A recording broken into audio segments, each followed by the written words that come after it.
speed, strength, power, and so many other words can be used to describe Giants running back Saquon Barkley. The first 2 seasons of Barkley's career were phenomenal, with exception to his limited play due to injury in 2019, which he still ran for 1,000 yards. Why am I here talking about Saquon Barkley? Because I'm about to tell you why Saquon Barkley could be the next running back to win MVP since Adrian Peterson.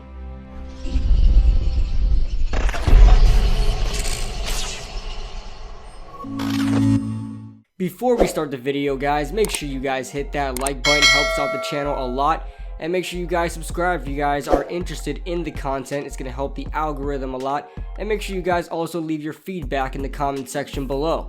Saquon Barkley is already headed into this season with tons of momentum. In 2018, he won Rookie of the Year, totaling 2,028 yards from scrimmage and 15 total touchdowns, shattering multiple Giants records, including becoming the first Giants rookie to run for 1,000 yards. Already being praised as one of the best, if not the best, running back in football, Saquon hit the ground running in Week 1 in 2019, where he was underutilized and abandoned in the second half, but still managed to rack up 120 yards on 11 carries. And similarly did the same against the run defense of the Buffalo Bills in Week 2, who were regarded as a top-tier run defense squad. In Week 3, however, Saquon Barkley was injured and had a rough time getting back up to speed, including missing 3 games, and really struggled in games like the Detroit Lions and the New York Jets, one of which he had about 14 carries for 1 yard. But he finished the year out strong and is now ready for the new year.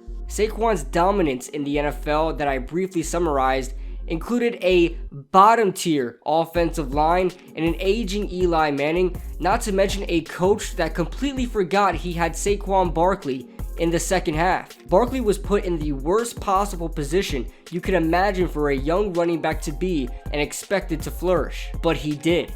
Now the environment is changing around Barkley for the better under a system designed around him. It's no secret the Giants hired Jason Garrett to establish a new style of offense for the Giants, and that's running the football. Garrett has been known to be an offensive mastermind in Dallas, and statistics prove that throughout the years. In Ezekiel Elliott's time in the NFL, all under Jason Garrett by the way, Elliott finished 3 out of the 4 seasons with over 300 carries. If you also look back to DeMarco Murray's insane season in 2014, where he ground and pounded his way for 1,845 yards, he had almost 400 attempts with 392. Why does this matter? Because Saquon Barkley has done damage that will make you swear he always had the ball, but in reality, he hasn't carried the ball more than 250 times in each of the 2 seasons in the NFL. That's more than 50 carries less than Elliott per season. Under Garrett, Saquon should have more opportunities with the ball and have plays designed around him rather than having Pat Shurmur, who seemed to never take advantage of Saquon Barkley's abilities. We need to talk about this offensive line.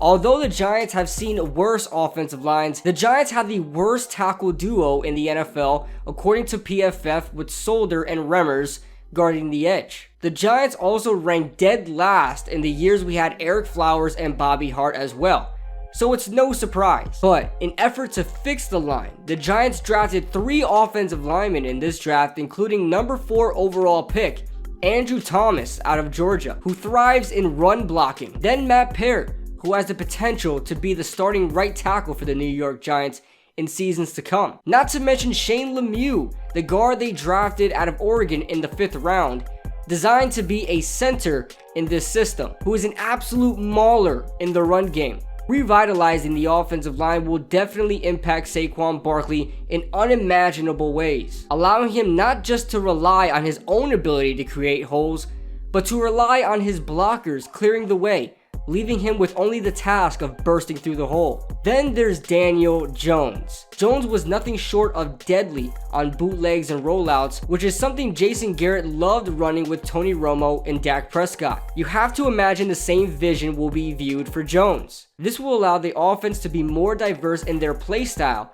and take the pressure off of Barkley, making defenses fear the pass just as much as they fear the run. Making defenses fear the pass so they can help out the run game, and have less defenders crowd the box. The passing game can help out the running game just as much as the running game can open up the pass. It all works together.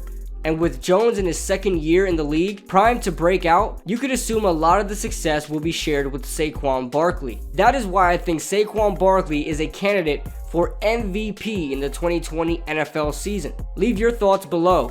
Do you guys think Saquon Barkley could win MVP, or is he a dark horse? How many yards do you think Saquon Barkley will have by the end of the 2020 season? How many touchdowns? Leave all your comments in the comment section below, and I'll see you guys in the next video.